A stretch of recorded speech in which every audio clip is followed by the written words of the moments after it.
You're listening to RADIGAN'S RockCast, a series focused on talking about music from the 50s, 60s, 70s, 80s, and even current. Now, here's your host, Tom Radigan. What's going on, guys? Welcome to RADIGAN'S RockCast. I am, of course, your host, Tom Radigan. Always will be there for you. Okay, alright. I'll stop getting creepy. But, welcome if you're listening to it on WMYO, YouTube, wherever you listen to podcasts, through Anchor, Castos. Glad you're on. So, we talked about already the Beatles' first album, Please Please Me. And that was released, of course, in England and, of course, like the UK and all that. And we had their second album, which was their other studio album in the UK. But this was the first album actually released in North America, too. And an interesting thing, so it was called simply With the Beatles. Now, this album is definitely different in a sense. They were both recorded in the same year of 1963. Please Please Me was released in March. This was released in November of 63, and we'll actually get to that interesting release date in a second. So, but first, so With the Beatles is basically a different type of album in the sense that it's still got a mix of covers and songs that they're writing, but they have a little bit more. They're a little bit more structured. They're a little bit understanding their sound a little better. Like I mentioned in the last edition, that I felt like their single, and even I guess in their album in a sense, was like a pilot and TV show, figure out what works and what doesn't. And that's what this album does. It's got a lot of, songs from Motown. I think that was, a big theme of this too, is to show a little bit of, their rock side of that versions of how they can go from, how they can blend into different types of things, like types of structures of music.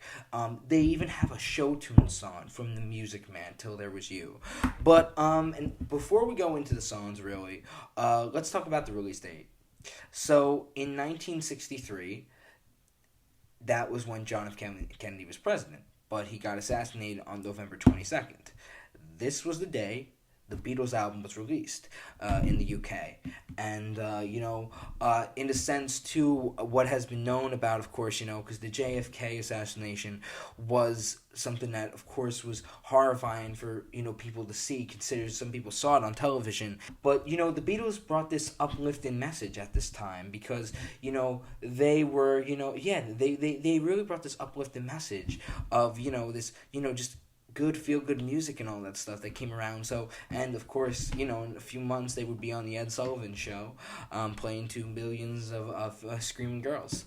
So, an interesting. So, the thing about now, why don't we go into the album now? So the thing that was different about at least with Please Please Me was that it had like two hit singles, which is of course Love Me Do and Please Please Me. With the Beatles, really didn't have any like singles, really. Some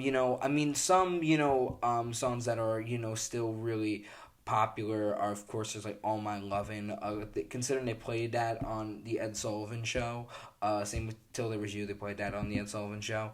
But that's okay. I think I don't feel like an album needs to have hit singles in order for it to be a good album. You can just listen to, there are songs that don't need to be singles, even though they're so good and all that stuff. It's like just because a song's not a single doesn't mean it's not a good song. You can't just make everything a single then, really. Then that, disproves the point of, like, with albums and all that. But, songs that I think are, essential on it is, of course, the opening track, It Won't Be Long, and the way it just goes, John just goes right into the vocals of that song. The guitar work for that works pretty well. Definitely got, they're getting a little bit more structured, having a little bit more of that English sound, or the Beatle sound, as I think we should call it, all that. And another song after that is All I've Got to Do. All I've Got to Do is a really other great song, which is an original from them that they wrote. That's another classic. And then, of course, we've got All My Lovin'. All My Lovin'. Now, what to say about some of the original stuff is that especially All My Lovin', I think, is another song that was considered a Beatles hit in a sense, even though it wasn't released as a single like right away. Really, it was like I think it wasn't a single, it was just on the album, but it was a well known song. Like I said, they performed it on the Ed Sullivan Show. It was the first song they played on the Ed Sullivan Show. The harmonies are something that I think is well known, that I remember known about it for the first time when I was a kid, hearing John and George's harmonies, because Paul's the one that take lead on this, and John does the backing vocals with George on this one, and it just shows that how versatile they were in a sense, like that it really wasn't just like a frontman like with John and George and Paul being his backup singers. It flipped around, and all that. So that I think that's what gives away the song. I think the guitar work, of course, is good. I think Paul, of course, is just he's an established songwriter. A song that's interesting on this album that I think really works well is Don't Bother Me, which is George's first a self-written song that it was the first song that he wrote that was going to be on a Beatles album. And he said the way he describes it was that it was his attempt of writing songs, and it was all that. And also too, the story was he was just like when he wrote it, he was just sick and he just didn't feel good, so he was just like, don't bother me, and that's how the song came out. And I've always, honestly, I think that's one of my favorite George's songs. That's one of my favorite George songs from the Beatles. When I look back at like an early song of George's that he did, that's one of my favorites of his. Of course, it's little now considering of all the other great songs he came up with, like Something and While My Guitar Gently Weeps. But there's something about this song that I just love. I think it's because it's simple. I think also too. The tone delivery in George's voice, especially when it gets a little low going to the chorus. I think he's just like, he's getting, George was somebody I think also too that wasn't, didn't really need the spotlight in a sense. It was reported that he had stage fright, and all that. And I think it was just that, he, in this song, you could tell he's really like, finding his path of knowing how to sound like a lead singer and how to, this be, his song, and that works well. A song I always thought was really interesting. I remember, a little story, personal story for me. As a kid, of course, I got into the Beatles at a really young age through the influence from my father and all that stuff, because my father loved that music and all that. And there was this radio station that had I think it was Beatle Brunch, or like there was two things. There was Beatle Breakfast, which had like they played two Beatles songs and then you did trivia in the mornings on the weekdays, and then there was Beatle Brunch or something like that, or like something like that. It was Beatle Breakfast, Beatle Brunch. But anyway, the guy who did, I think his name was Joe Johnson, I think, and it was this segment of going into the stories of the Beatles history and all that. And I remember hearing the song Little Child. And Little Child, if you think about it, it's not, there's not that much there. It's only like, I don't even think it's 2 minutes. But when I heard it, I was just like, oh, what is that? Like, what's that song, Dad? And like my dad's like, oh, it's called Little Child. But there wasn't that much, it wasn't as big of a hit. And, the harmonica solo works well on that. And all that. What I thought was interesting was because I thought John's voice was really low on it. It sounded like, for instance, I thought, honestly, it sounded so low that I thought it was Ringo's voice. But no, it was actually John's voice and all that stuff. And the guitar works pretty well on it too. No, so that's what I say about that song. And then when we go into Till There Was You. So, Till There Was You is a song it's one of the only songs they really do that's from like a musical, really. From what I can think of on the top of my head out of all the covers, really. Yeah, like this is the one that was from the musical that was from the Music Man. It's like I love that movie. Shirley Jones, Robert Preston, of course. But the way Paul does it, I think, is great because I think it shows that he can really do these these beautiful ballads. I think it kind of shows that he how versatile his voice is, and of what even the Beatles can do. The Beatles don't have to just do rock and lovey-dovey songs.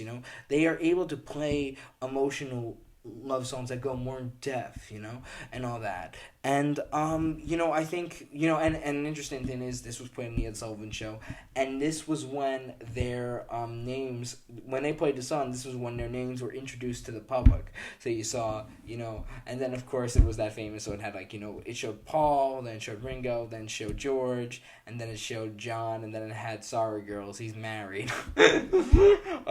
Which they thought would be funny to have and all that stuff, which is pretty cool, and all that, so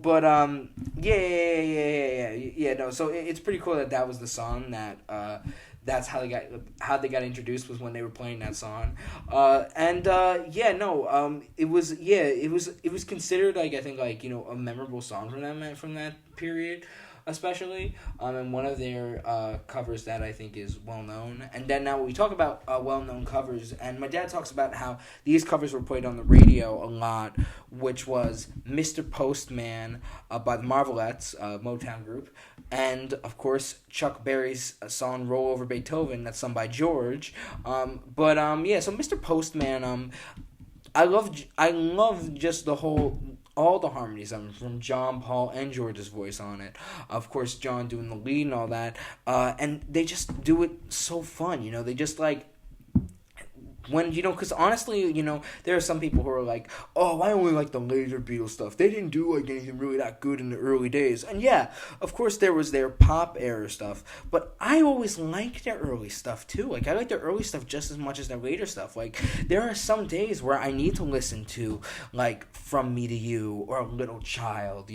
We all need a little bit of that early Beatles spirit in us, because it's about feeling young. It's about just wanting to let loose and have fun and enjoy life and understand life, and all that. And that's what I think these early albums represent too, a sense of innocence, or a sense of just trying to figure the world out for yourself without criticism from others, and that's what I think represents early Beatles albums in a sense, especially Roll Over Beethoven, which I think was George's was a song that showed that George could play really great, guitar work, and could really just, win in on the guitar. But I think this is another song that proves George as becoming a lead singer, knowing where to sing. I think he does it pretty well. I'm glad. I always loved when George sang on albums, and another interesting thing is because this definitely, I think they definitely are able to establish a little bit of a different style, and not it's the same song in a sense. They don't add so much anything new to what Chuck Berry did, but they have a little bit of that difference with it from, just, updating the sound, or just putting a Beatles spin on it in a sense, still, but keeping original, they're able to, have a little bit of that, you could tell it's a Fab Four song, but they're able to also keep the 50s element too, the stuff, they weren't gonna, crop out anything that Barry did, which, works, too, it's they were able to, they just loved the song, so they want to do that, and that's what they did. Another song on this album, which is the 9th song, which is wow, we're really going into the whole catalog. Hey, that's fine. Hey, that's what we're doing. But because I think the thing too is with this song, Hold Me Tight, for instance. This was sung by Paul. This is a song that's very, not a lot of people probably remember and know this song.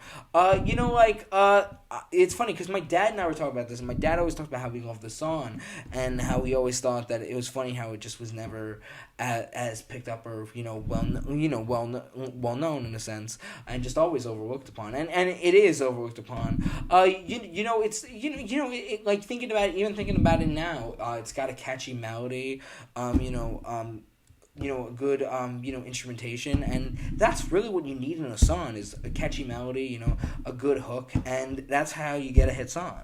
And and it works well. They're sticking to the Beatles style and all that.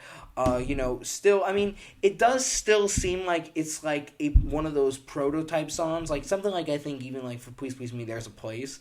I kind of see that as a similarity to both these songs. That these songs were more of like showing what they can do, and of not like it was more of a showing what they can do and what they can elevate to. And even though their songs were not as good on their own, they weren't like, masterpiece songs, but just like, showing people that they can do stuff like that. They can elevate their music. They can, they know how to play a song. They know how to write a song.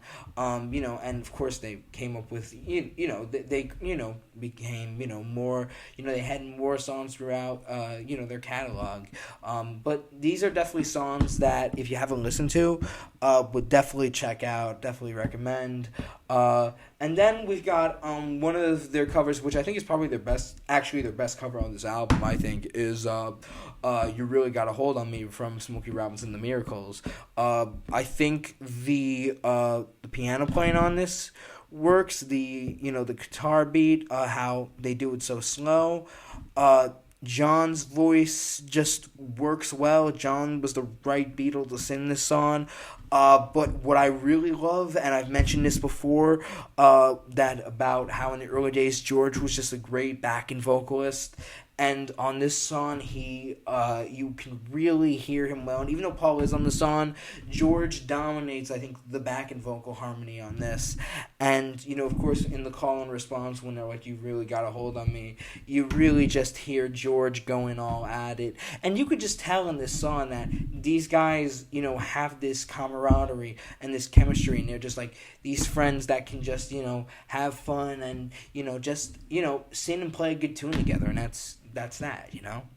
So, moving on to their number 11 track, which is I Want to Be Your Man, which is sung by, of course, Ringo Starr.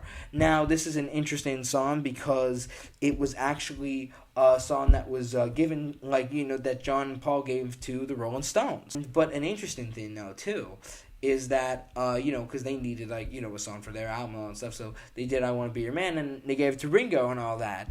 And, Ringo, I think, does a good job at singing the song. I think, it's funny, though, because, it doesn't sound like Ringo at first, or it sounds like Ringo, but I think it's almost like a double track kind of thing. And the thing I noticed about when Ringo does a song, it's always on the harmonies. It's always, John and Paul. It's never John, Paul, George, and Ringo barely. It's always like George you never hear George on the harmonies on that. I don't know if that was, planned or just, just having two harmonies instead of three or better. I don't know if it was, if they thought it sounded better with less harmonies. That was just one of the mysteries of the Beatles I always found interesting. How come George doesn't sit on that too? I mean, I think there were a few songs where, he did send back vocals when Ringo was in lead. I think Boys and even Yellow Submarine. But anyway, with this song, Ringo does it well. Definitely got that rock style.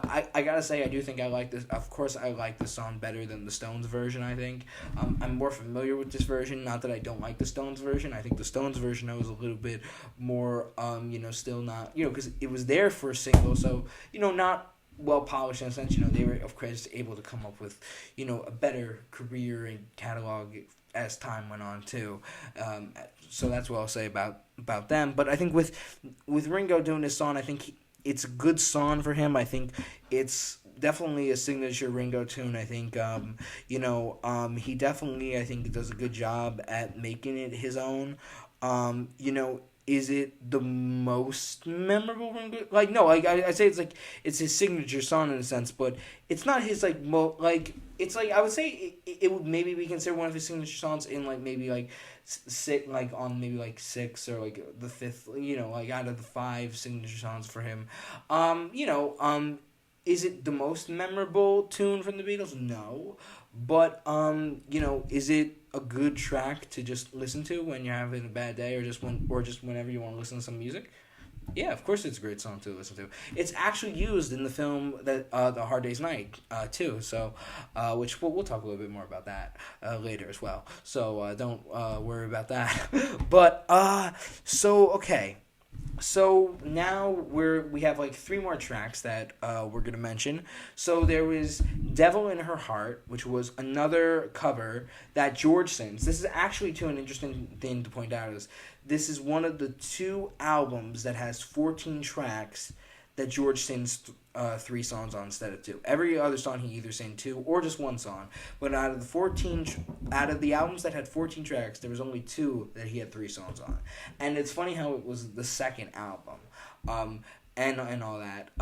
But yeah, no, I think I'm glad that there's more George songs on this too, because I like songs that have George on it. Like I love that. Yeah, I love albums that have as much George as they do. I mean, of course, John and Paul always had more songs, and of course, John even still has more in a sense, than Paul, considering that he. It's still, he's still, in the controlling phase of the group because it was his band in a sense, he felt, it was really, he was the one that was leading it, even though Paul was like second in command in a sense. John was, just this, this leader, this effective leader and this force of nature that really was able to help build a strong, wild, good sense of the Beatles. So, two songs that end the album is one, which is and they're both John songs. So the 13th is Not a Second Time, and this is a song I've always thought did not get the credit it deserved, and it's a song that's also I think overlooked upon that should be more well known. And I think I can hear a little bit of a modern version of it too. I can hear I can hear modern, it sounds like a song that could be, written in the modern day. It definitely, I think, is able to have that. It doesn't sound like, oh, this sounds like an early 60s or late 50s song, It doesn't have, like, a time period thing to it, It's a song that it's just, that's just in the present, It's just flowing. That's what art should be. It shouldn't have to have a date and all that stuff. In order for an art to be really effective, it has to be timeless. Just remember that. So, the last track we'll go into is, of course, Money. That's What I Want. And, this song, I mean, it's a good, it's like Twist and Shout in the sense that it's another last cover, a little bit more fun, a little bit more on the edge, and a little bit more of, just partying it up, and Johnson the lead on that. I think and the thing to say about this is just very, it's a party type of album in a sense, It's very, just that's what I want. That's what I want, and and it's talking about money and all that stuff and just, because when I remember hearing that as a kid, it's saying to my dad, it's why did they say why do they really wanting money? And then you realize as when you get older, and even when you're at that age too, I was seeing a lot of shows that were talking about how money is so good, and it just shows you it's I want money, and I just always love that that's what I want, and yeah, so that was a cover from Barrett Strong, that was his name. Barrett Strong did the original song in around 59 and 1960 and all that, and of course that's a great song,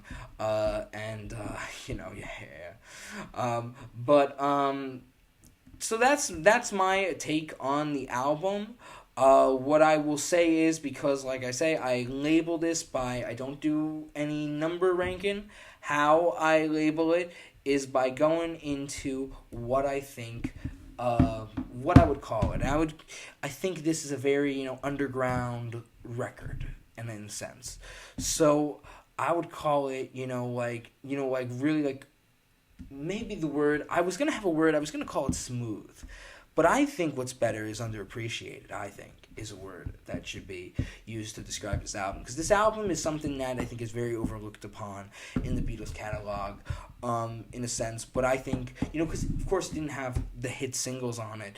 But, it had songs like, it reminds me of songs like from that, just like that, that groove age of the early 60s, even like the Greenwich Village style of what was going on at that time. It has a little bit of that New York quality, they were able to, really sound American in their music, and it was really able to have that American, quality and that New York type of, rough beat 60s sound, so I'm gonna label it underappreciated, like, because it's just like this, this song, and some of these songs were songs that you wouldn't even think of, right? And that's why I call it, in a sense, like, like that's why I call it like really like underappreciated, and this whole like just this type of music at like coming up to you at your feet that, oh, I didn't even know, like, oh wow, it's interesting, like, for them to cover a show tune, I think just says a lot about the group, of like that they didn't care if it was a mainstream rock, like that, if it was